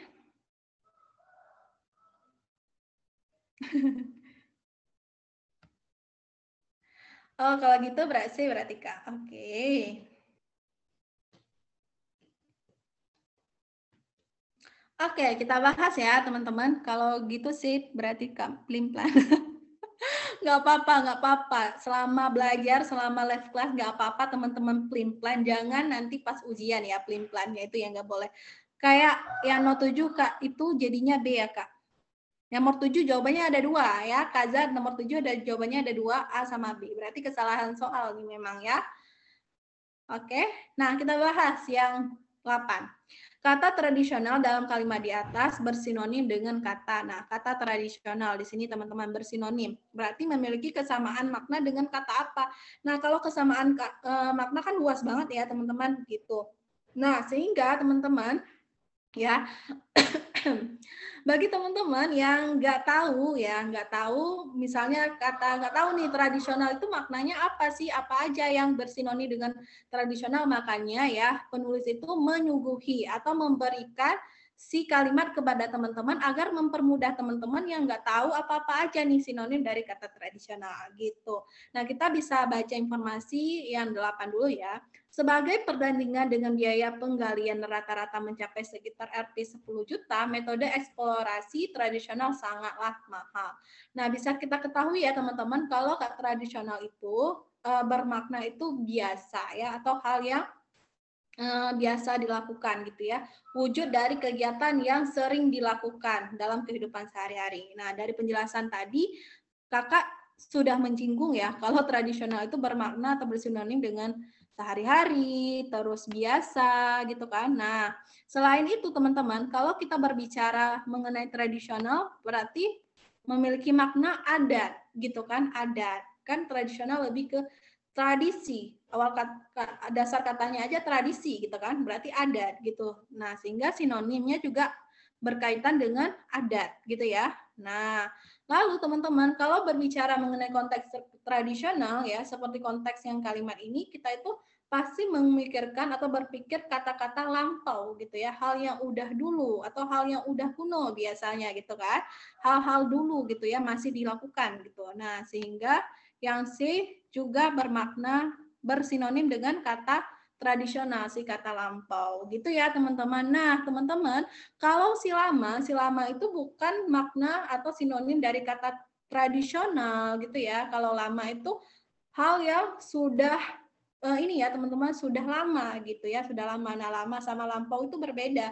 Kalau lampau itu kan suatu kegiatan yang lampau dilakukan. Nah, di zaman sekarang itu juga masih dipraktikkan beberapa lampau atau metode yang sudah lama gitu kan. Nah, tetapi kalau lama sendiri, belum tentu dilakukan kegiatan tersebut sekarang gitu. Oke. Nah, sehingga teman-teman secara harfiah tradisional itu memiliki sinonim dengan kata sehari-hari, lampau, biasa, sama adat, kecuali si lama, teman-teman. Kecuali si lama. Nah, oleh karena itu, kesimpulan yang tepat, teman-teman, dari soal ini yaitu kesalahan soal, ya. Nah, sama kayak nomor 7 tadi juga kesalahan soal, ya. Ada 2 opsi jawaban. Nah, di sini juga kesalahan soal seharusnya memakai kata kecuali atau enggak. Ini jangan bilang sinonim, tetapi makna, gitu ya. Kata tradisional dalam kalimat di atas memiliki makna dengan kata. Nah, baru kita sesuaikan dengan kondisi kalimat ini, baru nanti bisa jawabannya yang C, ya, seperti jawaban teman-teman yang C. Nah, tetapi di sini dikatakan sinonim, ya kan, kita kan ikuti soal ya, gimana soalnya gitu kan nggak boleh melenceng dari soal. Nah, kalau soalnya sinonim, ya udah, sinonimnya ada banyak, ada sehari-hari, lampau, biasa, adat, kecuali, lama, gitu teman-teman. Nah, oleh karena itu jawabannya yang B, gitu. Nah, cuman memang dari segi soal harus diperbaiki, pakai kecuali atau enggak sinonim ini diganti menjadi makna, agar ada jawabannya yaitu si lampau, gitu teman-teman. Oke? Sangat-sangat plot twist memang ya. Oke, gitu. Iya, asosiatif itu adalah makna akibat persamaan sifat. Contohnya kayak amplop gitu kan. Misalnya Anissa memberikan amplop kepada Kak Vi hingga dia mendapat nilai yang tinggi. Nah, amplop di sana kan bermakna suap gitu ya. Persamaan sifatnya di mana Kak Vi? Persamaan sifatnya dari segi orang-orang kan biasa memberikan uang ya. Tradisi kita juga ya memberikan uang itu dalam bentuk amplop, entah itu gajian, entah apapun ya. Nah, sehingga identik uang itu di dalam amplop dan dikaitkan dengan suap gitu ya. Itu yang dimaksud dengan si asosiatif, yaitu makna akibat persamaan sifat gitu ya. Yes, benar banget Kevin ya. Teks itu nggak perlu dibaca kalau soalnya kayak nomor 8. Kalau kita udah tahu kata tradisional maknanya apa-apa aja, nah udah nggak perlu dibaca teksnya gitu ya. Karena ini jelas fokus ke kata dan ditanyakan sinonimnya. Kecuali ditanyakan maknanya, baru nanti kita kondisikan dengan konteks kalimat gitu. Makanya nih, kalau yang membuat soal bahasa Indonesia harus benar-benar perfect. Karena kenapa? Karena kesalahan diksi sedikit itu akan sangat merubah makna gitu kan. Nah, sehingga muncullah soal-soal yang kadang-kala nggak ada jawabannya gitu, atau jawabannya lebih dari satu gitu ya teman-teman. Oke, seperti itu. Kak, berarti Kak, 8 jadinya apa? Ya, jadinya teman-teman kesalahan soal gitu ya. Kesalahan soal ini juga Kakak hapus ya. Biar teman-teman nggak klaim. Seharusnya Kakak tulis deh. 1, seharusnya pakai kecuali jawabannya C, atau ya 2, ubah soal jadi bukan jawabannya C, jawabannya B, ubah soal jadi jadi memiliki makna sama bukan bersinonim. Jadi jawaban ini C. Gitu. Oke? Seperti itu ya. Kavi mau nanya kalau kalimat karirnya redup itu asosiasi juga atau sinestesia. Karirnya redup itu jatuhnya ke ini ya teman-teman, lebih ke sinestesia. Oke, karena bukan persamaan sifat gitu ya. Sinestesia jatuhnya. Oke. Oke, Hani clear ya? Ya, oh, Hani belum kakak jawab ya, sorry. Kevin clear ya? Kak berarti tidak perlu, yes, Kevin tadi siapa lagi nih ya nanya, aman ya? Hani, Kak berarti kalau makna itu harus sesuai teks, tapi kalau sinonim nggak harus ya? Yes, betul banget. Ya, betul Hani, jadi itu kesimpulannya. Oke? Nah, makanya ada soal makna, ada soal sinonim, itu makanya hal tersebutlah yang membuat dia beda gitu ya. Kalau enggak ya ngapain ya kan? Ada soal itu dan ada soal yang makna gitu. Oke, kita lanjut ya teman-teman ke soal nomor 9. Soal nomor 9, hasil penggabungan terbaik dari kedua kalimat di atas adalah. Nah, silakan teman-teman. Kalau mau menggabung kalimat ini, kira-kira penggabungan yang tepat itu seperti apa?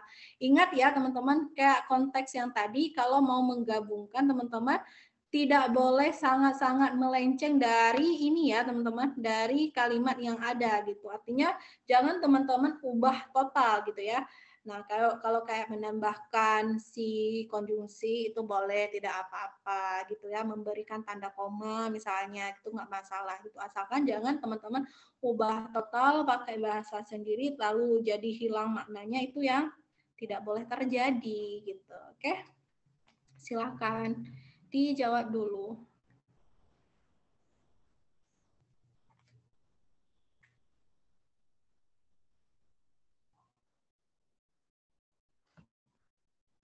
Oke, C.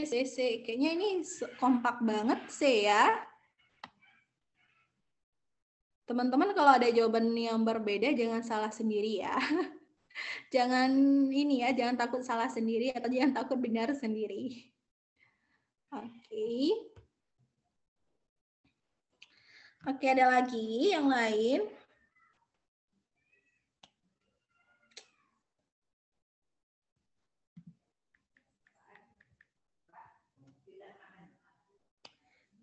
C.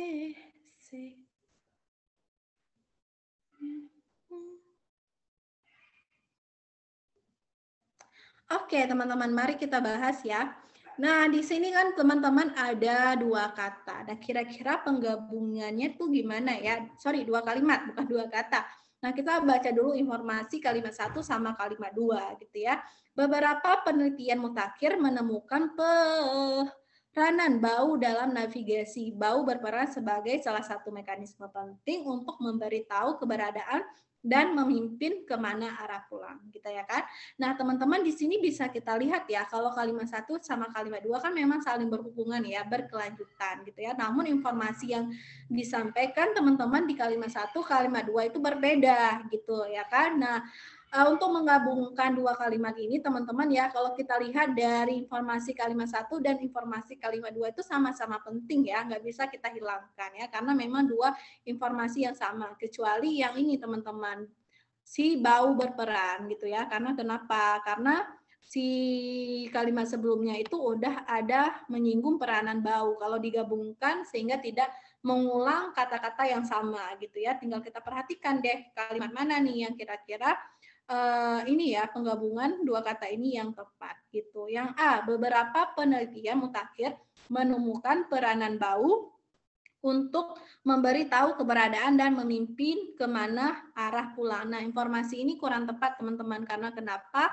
Informasi terkait dalam navigasi itu hilang gitu ya. Padahal ini kan penting agar lebih jelas ya, peranan bau itu untuk apa? Sebenarnya kan untuk si navigasi ya. Nah, sehingga dia menghilangkan makna yang ada di kalimat 1. Oleh karena itu ini salah ya teman-teman. Kita nggak boleh menghilangkan makna kalimat aslinya gitu ya, apalagi informasi tersebut informasi yang penting gitu. Lalu yang B, Ya, dalam beberapa penelitian mutakhir terlihat bahwa peranan bau dalam navigasi sebagai salah satu mekanisme penting untuk memberitahu keberadaan dan memimpin kemana arah pulang, gitu ya.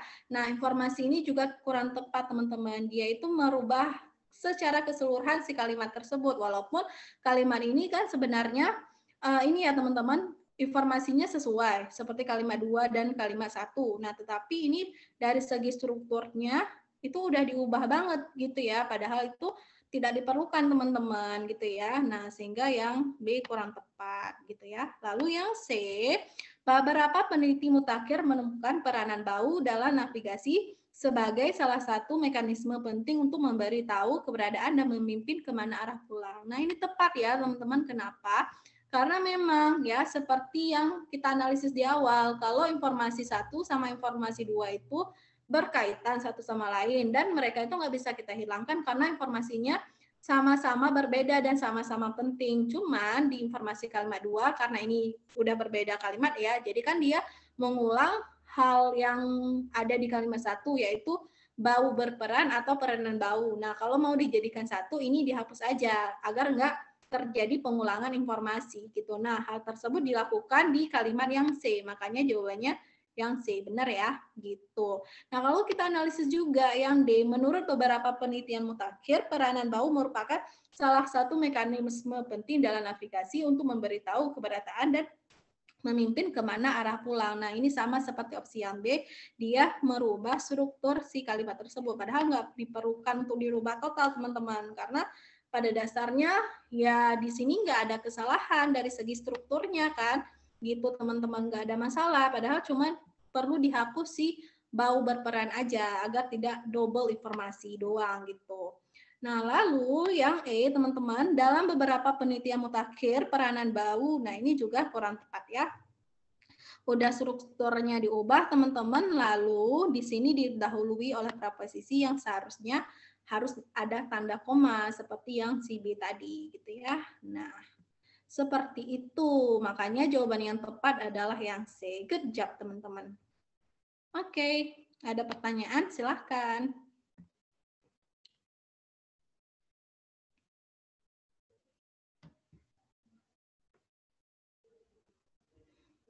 Oke. Oke, untuk materi-materi yang berkaitan dengan makna-makna kata, teman-teman itu masuk materi semantik dan majas ya. Ada di Google Drive Kakak. Semuanya udah lengkap kok, kalian tinggal baca doang. Oke, karena materinya juga sederhana, teman-teman, mudah dipahami. Ada pertanyaan atau aman? Boleh dong ketik satu untuk aman biar kita lanjut ke soal terakhir kita hari ini. Berhubung nanti setelah ini teman-teman ya, teman-teman yang apa? Yang kelas ini ya, kelas IPS lagi. Oke, kelas sosial ada juga, ada setelah ini ada ini ya. Ada hari apa hari ini? Ada hari Rabu, ada kelas sosiologi ya. Ada kelas sosiologi sama psik kimia. Ya nggak sih, betul ya? Kimia saintek, Kak. Oh iya, kimia saintek. Siap ini sejarah lagi, Kak, pakai Imam. Oh, sejarah ya? Bukan sosio ya?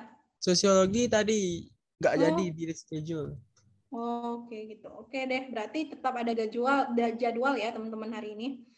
Oke, jam 3. Oke ya, 50. Oke.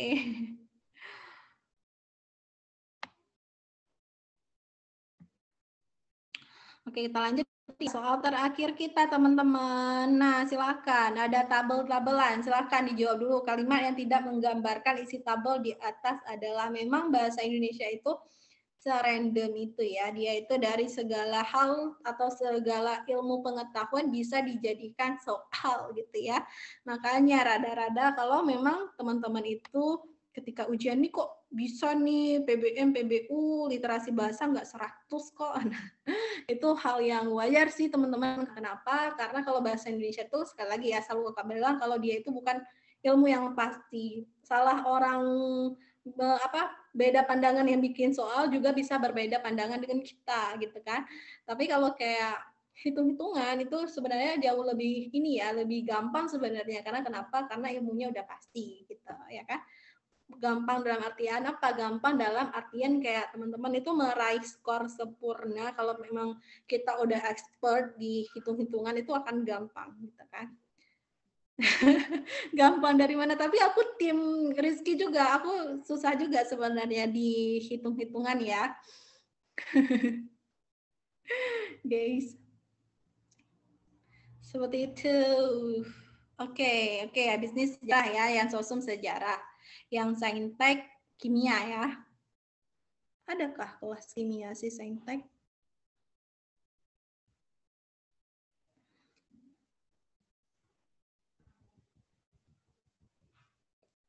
Oh, tidak ada guys, tidak ada kimia kalian hari ini ya. Saintek seharusnya free, cuman hari ini kelasnya bentrok sama si Kak Arum biologi. Skor literasi B Indo di TO ngebantu naikin skor, pas di UTBK malah jadi beban Kak. Kak, aku trauma sama soal tabel kayak gini. Wow, Rian udah trauma nih. Trauma kenapa tuh? Kebayang PM ya. Kebayang PM, ya ampun. Ini apa sih? Kok menurutku salah semua? Oke. Oke, memang ya teman-teman, ini itu kalau tabel itu kita harus bisa mencerna dengan baik gitu ya. Nah, memanglah gitu ya. Ini apa namanya teman-teman? Anda yuk, Anda yuk gitu kata Mark. Oke, kita analisis bareng-bareng ya teman-teman. Nggak apa-apa. Kita analisis bareng-bareng. Jadi teman-teman ya, cara untuk menjawab soal seperti ini teman-teman, kalau teman-teman mendapatkan soal bahasa Indonesia dan disuguhi dengan tabel, teman-teman itu abaikan dulu si tabelnya. Oke, kita fokus ke si ininya dulu, si opsi jawaban yang tersedia. Nah, dari informasi yang ada di opsi jawaban, kita coba pahami isi si tabel tersebut. Seperti itu cara mainnya ya, kalau untuk soal seperti ini, agar teman-teman tidak bingung atau jangan frustasi di awal dulu melihat tabel gitu, oke? Nah, yang A teman-teman, di sini dikatakan jumlah penduduk yang menamatkan sekolah ya, kata kuncinya jumlah penduduk yang menamatkan sekolah dengan tingkat pendidikan lanjutan relatif kecil. Artinya apa teman-teman ya? Artinya apa? Orang-orang ya harus bisa kita maknai nih si kalimatnya. Orang-orang atau penduduk teman-teman menamatkan sekolah tapi dia butuh pendidikan lanjutan lagi, itu relatif kecil. Dia berhenti di situ atau menamatkan sekolahnya di situ. Nah, hal tersebut benar ya teman-teman. Nah, di sini ada yang bilang ya, artinya dia berhenti sekolah tapi perlu menamatkan sekolah lagi nih kayak ini ya, tidak tamat SD. Nah, ini kan angkanya relatif kecil ya dibandingkan ya teman-teman ini nih melanjutkan sekolah ke tingkat selanjutnya gitu ya, yang tamat SD, SMP sama SMA gitu ya. Nah, sehingga teman-teman yang ini informasinya sesuai dengan yang ada di tabel gitu ya, harus mampu dipahami nih teman-teman. Lalu yang B, sebagian besar penduduk melanjutkan sekolah tingkat pendidikan yang lebih tinggi. Betul ya? Nah, dari yang tadi teman-teman yang tidak bersekolah, tidak tamat SD, lalu mereka banyak juga yang melanjutkan pendidikan ke lebih tinggi gitu kan. Ada yang SD, SMP, SMA, dan ini persentasenya. Persentasenya tentunya lebih tinggi ya teman-teman. Ada SD 29, terus SMP 20, SMA 29,69 gitu. Nah, informasi ini juga sesuai. Jadi teman-teman lebih banyak yang melanjutkan sekolah ya daripada langsung memutuskan SD atau memang nggak sekolah sama sekali gitu. Oke. Lalu yang C, jumlah penduduk masih buta huruf relatif masih tinggi. Yang buta huruf mana? Ini tabel si buta huruf ya teman-teman, angka buta huruf. Nah benar dong teman-teman, ya relatif tinggi ya. Kalau angka ini kan relatif tinggi banget nih teman-teman. Nah buta huruf kan relatif tinggi nih, mulai dari usia 10 tahun 6,34, usia 15 tahun 7,09, usia 15 sampai 44 tahun 1,71, sama usia 45 tahun gede banget 18,25. Jadi ini benar ya, relatif tinggi gitu ya. Nah, kalau di negara maju kan bisa 0, doang gitu kan. Nah, lalu teman-teman yang D, jumlah penduduk usia produktif yang masih buta huruf mencapai 33,39%. Nah, teman-teman perlu ketahui ya, yang dimaksud dengan usia produktif itu adalah usia di mana masyarakat tersebut atau penduduk tersebut itu ya masih mampu bekerja dan menghasilkan sesuatu di usia tersebut. Nah, kalau di Indonesia teman-teman, usia produktif itu adalah ya, usia produktif itu berkisar antara 15 sampai 64 tahun. Ya. Nah, gitu. Oke. Jadi teman-teman, itulah bahasa Indonesia itu pengetahuan umum kita harus oke juga sebenarnya ya kan. Nah, jadi memang bahasa itu ilmu harus serba bisa memang. Jadi jumlah penduduk usia produktif yang masih buta huruf mencapai 33,69. Nah, usia produktif seperti yang Cikgu cakap tadi adalah teman-teman di sini ya, di 65 sampai 64 tahun gitu ya. Kalau di dalam tabel berarti yang tabel ini teman-teman. Ya kan? Nah, ini ya usia produktif. Kalau 10 usia 10 tahun kan bukan produktif ya. Nah, ini berarti masuk. 3 kolom ini masuk nih, teman-teman. Ya, 3 kolom ini masuk. Usia 15 tahun, usia 15 sampai 44 tahun sama usia 45 tahun. Nah, tinggal kita tambahkan nih, teman-teman. Ya, apakah benar masih buta huruf? Usia produktif itu jumlahnya betul 33,39. Silakan teman-teman tambahkan dulu. Ya, 7,09 tambah 1,71 18,25 itu berarti 27,05 nggak sih? Betul nggak? 27? Iya sih, 27,05 sih, betul nggak? Oke, betul ya, 27% ya. Nah, oke. Oke, ada yang jawab juga di komentar. Ya, benar ya. Ini itu 27% ya, 27%. Nah, 27,05% atau dibulatkan jadi 27 aja bisa. Ya, teman-teman. Nah, seperti itu. Nah, sementara teman-teman informasi yang ada di teks bacaan ini ya, ini 33%. Nah, kalau 33 ya, aku kehilangan kursor nih. Woi, di mana ini dia? Oke, nah jadi kalau teman-teman ini ya, nah ini dia. Nah kalau teman-teman misalnya 30,39% kan salah ya, seharusnya ini 27% gitu ya, 27,5%. Nah kalau 33,3% teman-teman jumlah ini semua, jumlah angka buta huruf semuanya, bukan di usia produktif gitu ya, tapi jumlah semuanya baru benar. Coba dijumlahin, benar nggak? 33,39%. Berarti 27,05% tambah 6,34, yes benar ya. Si 33,39%. Betul kan? Betul, guys. Betul ya. Nah, oke, yes betul ya. Nah, sehingga teman-teman yang ini salah gitu. Nah, makanya jawabannya yang D. Seperti itu, guys. Lalu yang E, jumlah penduduk buta huruf di atas usia 45 tahun relatif lebih besar. Nah, jumlah penduduk buta huruf di atas usia 45 tahun relatif lebih besar. Nah, kalau kita bilang di atas usia ya, teman-teman, sebenarnya di sini ini ya, Kak dibilang ya, usia 45 tahun, padahal bukan di atas usia 45 tahun. Ini juga kurang tepat ya, teman-teman, tidak menggambarkan ya. Tidak menggambarkan. Maksudnya ini kan 45 tahun doang, tetapi kalau di atas itu kan nggak disampaikan di sini. Nah, kalau di tabel ini kan dibilang nih usia 15 sampai 44 tahun disampaikan gitu kan. Nah, kalau ini kan enggak. Nah, jadi ini juga masuk nih teman-teman. Ya, sebenarnya nih yang benarnya gitu ya. Seperti itu.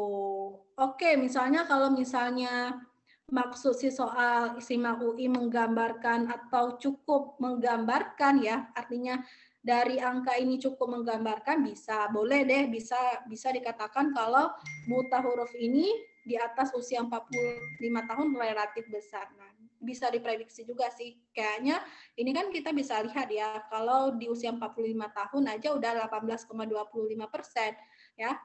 Pastinya kalau di atas ini bisa lebih tinggi gitu kan. Nah, tapi kalau kakak sih kurang setuju kalau kayak gitu penggambarannya. Karena kenapa? Ya karena ini kan data yang tersajikan kan data pasti ya kan, tentu ya kan teman-teman di sini dibilang 45 tahun, berarti mentok di 45 tahun, kecuali 45 tahun di bawahnya ada disampaikan lagi kayak yang ini 45 tahun ke atas atau 45 tahun sampai 64 gitu ya. Nah, sehingga sebenarnya kalau yang itu kurang tepat juga. Jumlah penduduk buta huruf di atas usia 45 tahun relatif besar gitu. Atau seharusnya ini ya, atau pernyataannya diubah jadi 44 tahun. Nah, baru benar. Jumlah penduduk buta huruf di atas usia 44 tahun relatif besar. Nah, di atas 44 tahun kan ada 45 gitu kan. 45 betul relatif besar dibanding usia yang lainnya gitu, ya kan? Tapi kalau ini memang kurang tepat. Belum cukup menggambarkan informasi yang ada di tabel gitu. Oke? Oke, ke Aninda. Kavi boleh jelasin opsi A lagi nggak, masih gagal paham. Jadi kan memang ya diksi yang dipakai ini kakak kurang oke juga sih, diksi yang dipakai sama si pembuat soal, karena juga menimbulkan ambiguitas nih dari diksi yang ada gitu ya. Jumlah penduduk yang menamatkan sekolah dengan tingkat pendidikan lanjutan relatif kecil. Jadi maksudnya gini, nah, maksudnya kalimat di sini adalah jumlah penduduk yang menamatkan sekolah, artinya dia itu menamatkan atau berhenti bersekolah ya teman-teman, tidak tamat sekolah itu artinya dia butuh pendidikan lanjutan ya. Pendidikan lanjutan itu relatif kecil, dan hal itu benar nih teman-teman ya di presentasenya. Yang menamatkan artinya dia itu tidak benar-benar tamat sekolah, artinya butuh pendidikan lanjutan, itu kayak tidak tamat SD seperti itu, dan itu relatif kecil teman-teman, seperti itu ya. Nah, contoh lain juga bisa kita ambil contoh sebenarnya di ini ya teman-teman, di SD ini misalnya kan SD ini tidak tamat gitu kan. Nah, tidak tamat butuh pendidikan lanjutan dari si SD ini. Berarti ini kan juga angka yang terkecil. Gini deh, biar nggak bingung ya, aku sederhanakan maksud dari kalimat yang A. Nah, di A, teman-teman maksudnya gini, jumlah penduduk yang menamatkan sekolah dengan tingkat pendidikan lanjutan relatif kecil. Artinya, diksi menamatkan sekolah ini artinya bukan tamat, teman-teman, bukan benar-benar tamat sampai dapat ijazah, bukan. Dia udah bersekolah, tetapi tidak tamat, maksudnya itu ya. Sehingga masuk ke tabel yang ini, oke? Nah, masuk ke tabel yang ini. Lalu, nah diksi pendidikan lanjutan relatif kecil artinya dia itu perlu sebenarnya pendidikan lanjutan lagi seperti SD ke SD agar dapat mendapatkan ijazah atau hilang dari angka buta huruf, lalu SMP juga sama SMA juga gitu ya teman-teman. Nah, angka ini dibandingkan orang-orang yang melanjutkan pendidikan lanjutan ke SD, SMP atau SMA ini kan lebih kecil gitu ya. Nah, sehingga teman-teman ini itu yang dimaksud dengan jumlah penduduk yang menamatkan sekolah dengan pendidikan lanjutan relatif kecil gitu. Seperti itu. Memang diksi yang digunakan agak rada-rada sih agak membingungkan.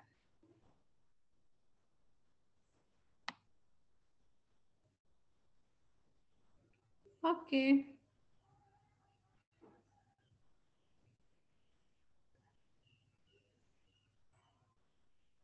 Ada lagi teman-teman? Oke. Oke, guys, seperti itu. Ada lagi atau jelas ya? Berarti di sini itu jawabannya yang yang E sama yang D gitu ya. Jumlah penduduk buta huruf di atas usia 45 tahun relatif besar. Agak kesel sih sebenarnya, kakak agak kesel nih kalau ada dua jawaban ya. Seharusnya kenapa nih? Kenapa harus ada kata-kata di atas? Seharusnya bisa dihapus aja kata-kata di atas. Jadi cukup buta huruf usia 45 tahun relatif besar, baru benar gitu kan. Karena di sini di tabelnya informasi pasti ya usia 45 tahun gitu ya, enggak dibilang di atas gitu. Oke. Nah, Jadi ini kesalahan pemilihan diksi itu akan sangat fatal memang. Oke ya, nah sehingga ini ada dua jawabannya D sama E. Kalimat yang tidak menggambarkan ya, kalau tidak menggambarkan berarti informasinya nggak ada di tabel atau tidak sesuai dengan si tabel gitu guys. Oke, Tiara kayak yang tadi ya, kayak yang tadi Kak Fi sampaikan ya. Kalau yang E itu kesalahannya, kenapa dia tidak sesuai dengan atau tidak menggambarkan isi tabel? Karena di isi tabel itu disampaikan usia 45 tahun ya, bukan usia di atas 45 tahun. Usia di atas 45 tahun nggak ada informasinya di tabel gitu ya. Nah, jadi nggak bisa kita klaim kalau dia itu relatif besar gitu. Oke.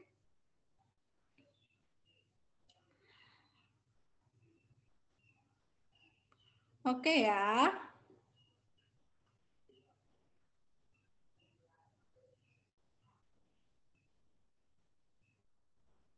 Oke teman-teman, jelas? Nah, oke ya. Oke deh. Clear ya teman-teman untuk hari ini. Kakak ulangin lagi. Untuk soal nomor 1 jawabannya yang B. Soal nomor 2 yang C. Soal nomor 3 yang E. Soal nomor 4 yang B.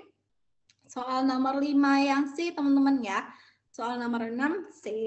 Soal nomor 7 ada 2 A, B. Terus soal nomor 8 kesalahan soal.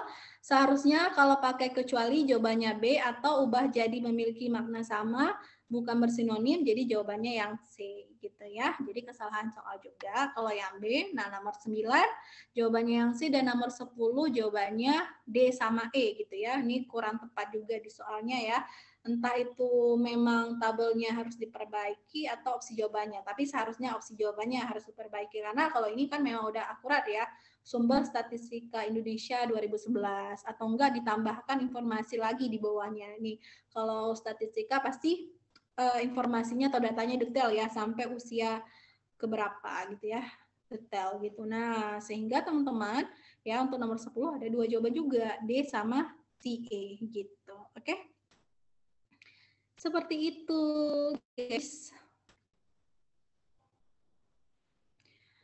Yes, ini ya, coret-coretannya selalu aku share teman-teman. Habis si kelas ini akan langsung banget aku share. Nanti teman-teman bisa langsung cek, oke? Always aku share teman-teman. Oke.